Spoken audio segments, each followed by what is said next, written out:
சரி. ஈரோடு நீ பெற்ற மகனுக்கு புத்தி மாறாட்டத்தை செஞ்சு அந்த மருமகா அவன் பேரில் உள்ள சொத்து உன் சொத்துக்களெல்லாம் எழுதி கையில் வச்சுருக்கா. இப்போ அவனையும் காப்பாற்றாமல் உனக்கும் எதிர்ப்பாக்கி இப்போ பெரிய வில்லங்கத்தில் உயிரோடு இருக்கவா வேண்டாமாங்கிற பிரச்சனையை உருவாக்கப்பட்டிருக்கு.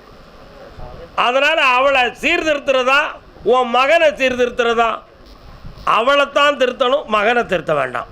ஆனால் வீட்டுக்குள்ளே பெரியோர்கள்னு பார்க்காமலே சண்டையும் சச்சரவும் நடக்கு. அவனுடைய மனநிலைகளை பக்குவப்படுத்தி தெளிவாக வாழ வச்சு தந்தா போதுமா? நேரம் உட்கார், கண்ணை முடிக்கா, நான் பார்க்குறேன். அவனை கொஞ்சம் மனதை அடக்கிக்காப்பா. ஒரே முற்றுப்புள்ளி இந்தா, இனி அந்த குழப்பங்கள் வராது, சீர்திருத்தி தரேன், வெற்றி உண்டு. இந்தா அட்வான்ஸ் கிடைக்கும், அசத்துக்காங்க.